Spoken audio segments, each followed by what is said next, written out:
Une autre Française a brillé à Sundance, Laure de Clermont-Tonnerre est la réalisatrice de The Mustang, l'un des films les plus remarqués du festival. L'histoire de la réadaptation d'un prisonnier violent par un programme de connexion avec des chevaux sauvages. Un grand film à l'allure et à l'atmosphère on ne peut plus américaine, réalisé par une folle de chevaux qui s'inspire d'un vrai programme de réhabilitation de prisonniers que Redford connaît bien. Tellement bien qu'il s'est passionné pour ce projet, allant jusqu'à produire le film de Laure. Une drôle d'histoire qui a commencé alors que la jeune réalisatrice développait son scénario au Sundance Institute. Alors c'était il y a 4 ans et demi.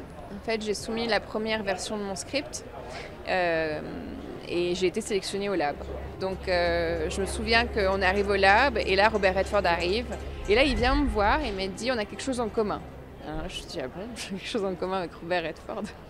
Et il me dit on adore les chevaux et j'aime votre script et je le connais bien, je connais bien ce programme, je connais bien le sujet parce que j'ai aussi moi-même adopté des chevaux, des Mustangs en prison et donc je me bats pour la préservation de ces chevaux. Et en fait, à la fin de ce lab, le directing lab, c'était en juin 2015, il m'a dit voilà, je voudrais produire le film ou être executive producer ou en tout cas intervenir, le soutenir et vraiment faire en sorte qu'il se fasse et je veux être là et faire partie de cette aventure. Alors là, je me suis dit bon, c'est exceptionnel. Il l'a vu Redford le film? Ouais, il a beaucoup aimé. Il l'adore. Il m'a aidé pour le. Oui, c'est là où il a été aussi. Il a intervenu à des moments importants comme par exemple au montage.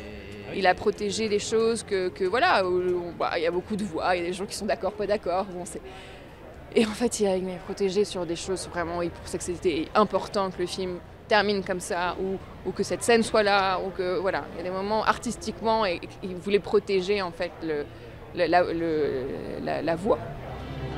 Robert Redford, protecteur de la voix de ses cinéastes, protecteur pour toujours de son Sundance.